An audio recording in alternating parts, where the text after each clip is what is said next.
eu me chamo Manuele Andrade de Magalhães, sou acadêmica do curso de Gestão Pública, disciplina Imersão Profissional, Planejamento na Administração Pública, e hoje eu estou aqui junto com a minha equipe, composta por Alan Hansel Silva de Jesus, Brenda Virgínia Pereira Ramos, Marcos Antônio Silva Costa e Ronald de Souza Rodrigues.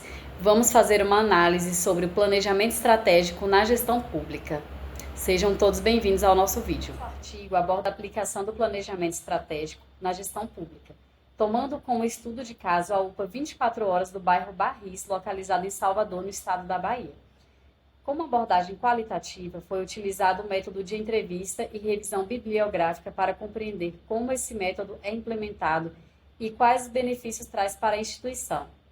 O planejamento estratégico é apresentado como fundamental para a gestão eficiente, permitindo identificar prioridades, otimizar recursos e promover a transparência. A coordenadora da unidade destacou que etapas como a análise de dados epidemiológicos e o estabelecimento de metas claras são essenciais para atender às demandas locais.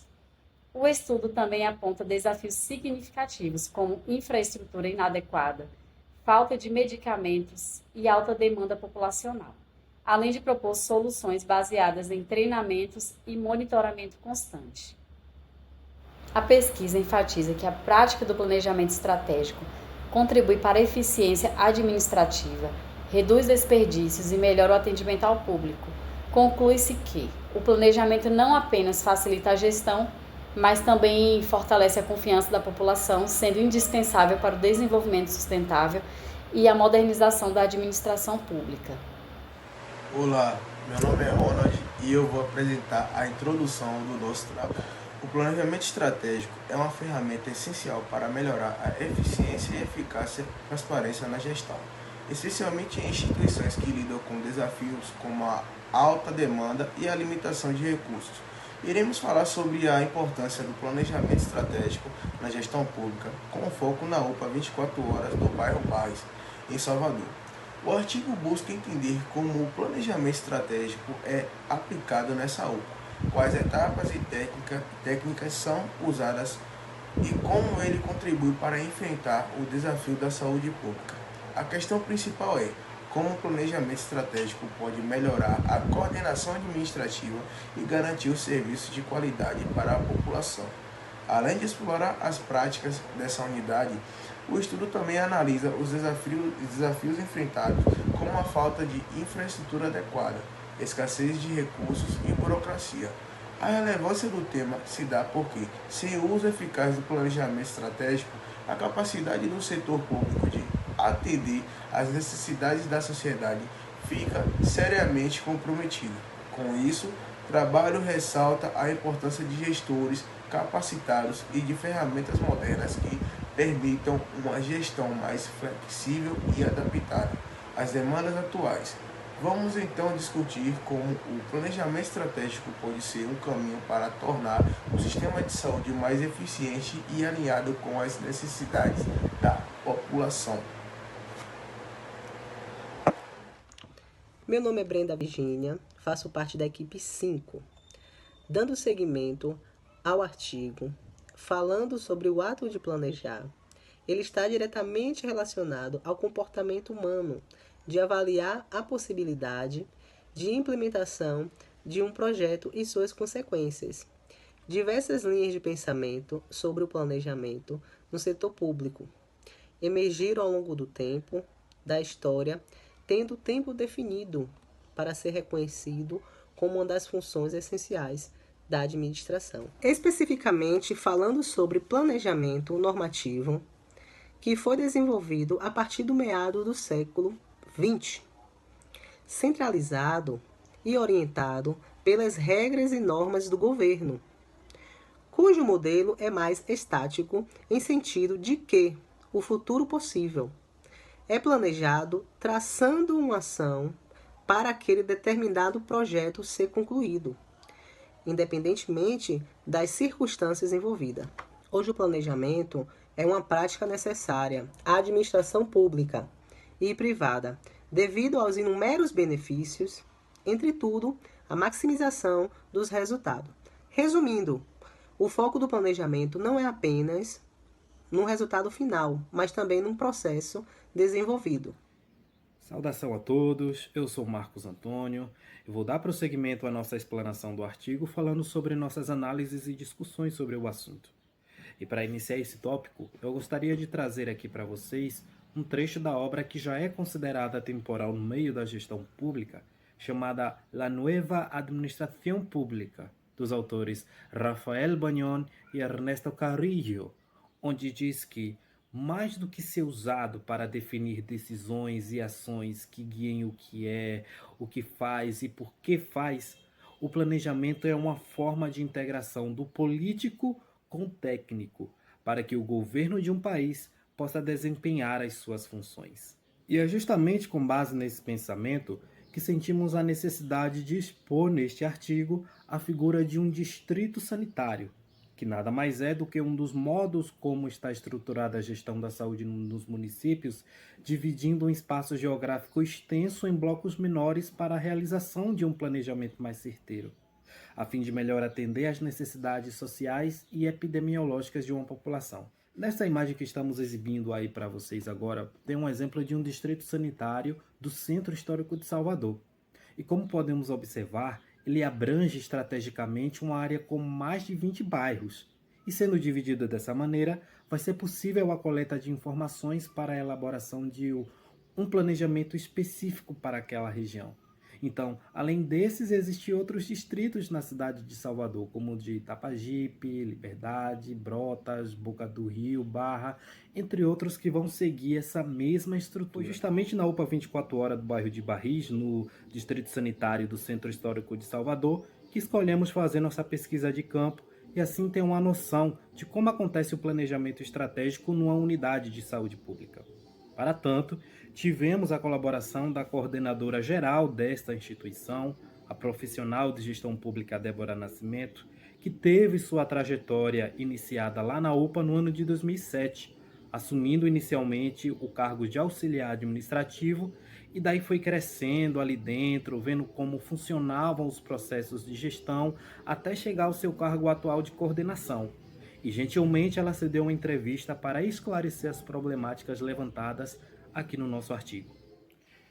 Levando em conta a sua experiência no cargo de coordenação, a Débora menciona que o planejamento estratégico é uma ferramenta crucial para a gestão, uma vez que proporciona organização, direcionamento e, em consequência, eficiência na gestão tanto dos recursos quanto dos serviços que são ofertados aos cidadãos.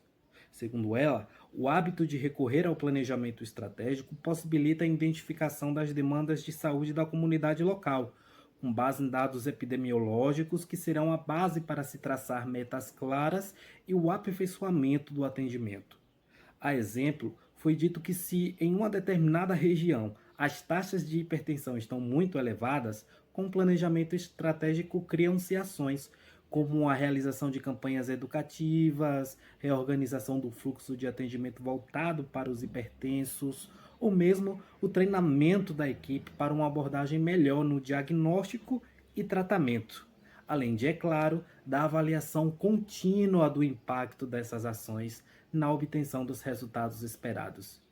E o que é interessante notar aqui é que cada objetivo a ser cumprido na construção desse planejamento conseguimos identificar uma etapa do ciclo PODC que a gente estudou praticamente durante o curso inteiro, não é mesmo? Aí, com base no que a Débora foi relatando, sintetizamos esses objetivos numa tabela que vamos exibir para vocês aí agora.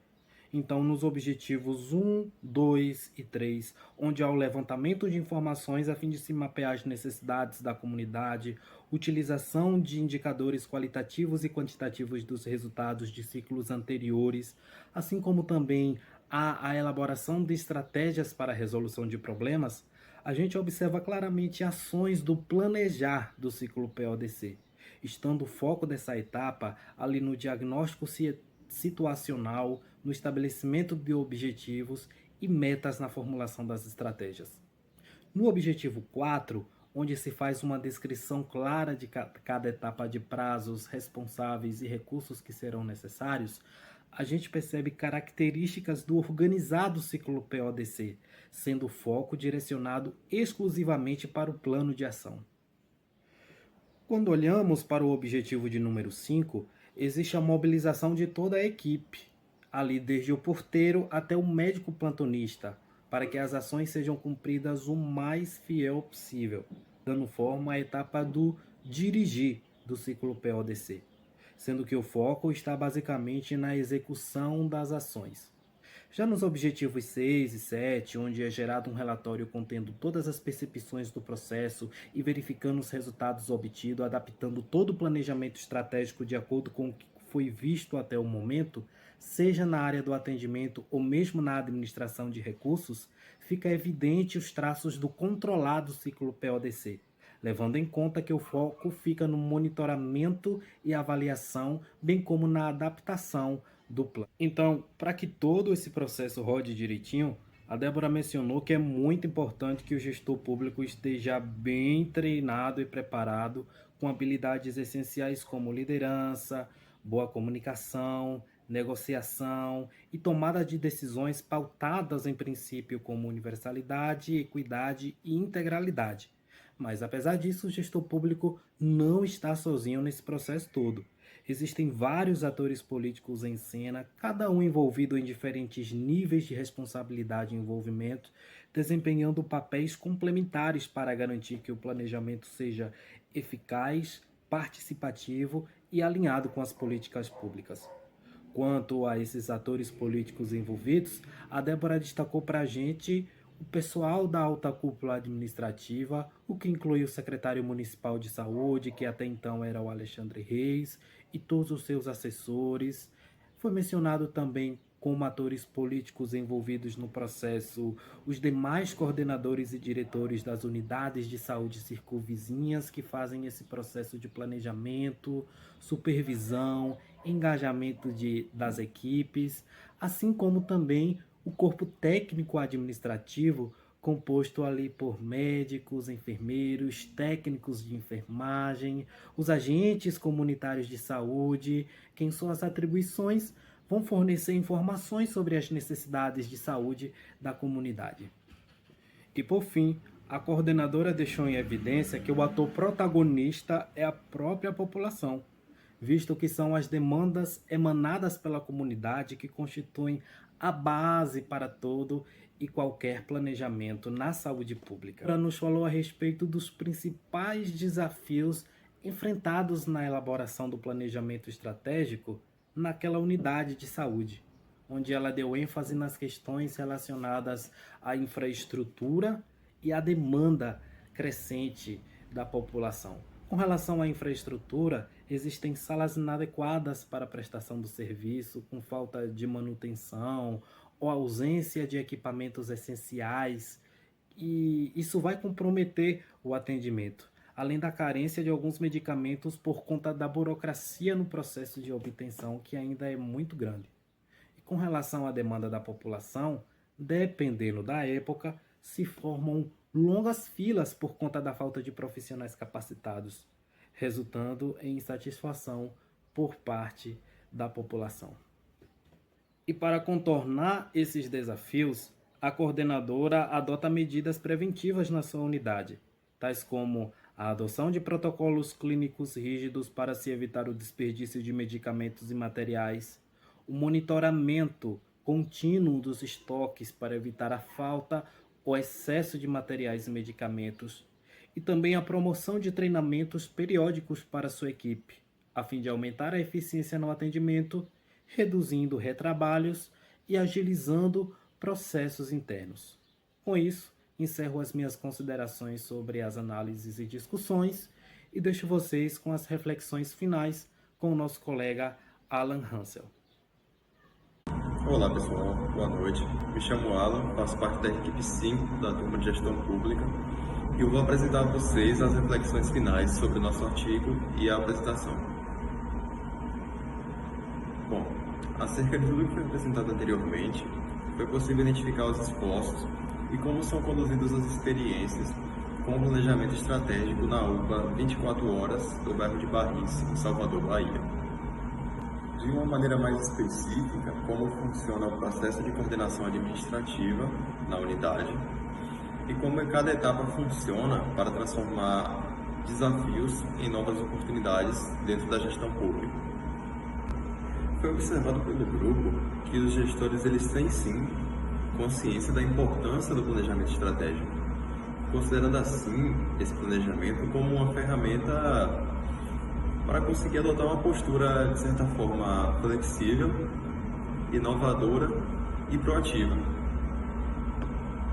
Tal postura que resulta num foco da resolução de problemas e no aumento da confiança pública naquele setor, que são características indispensáveis para quem quer atuar nessa área de gestão pública. Dessa forma, nós concluímos que o planejamento estratégico ele emerge como uma ferramenta indispensável na gestão pública, por enfrentar desafios atuais e futuros, buscando sempre a resolução clara dos objetivos, a alocação eficaz dos recursos e desenvolvimento sustentável. Isso sempre diante das necessidades da população.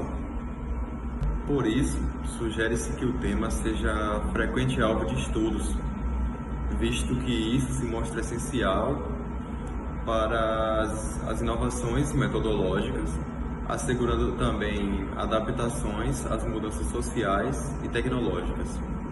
Bom, nossa apresentação foi isso. Eu espero que todos tenham gostado e tchau, tchau.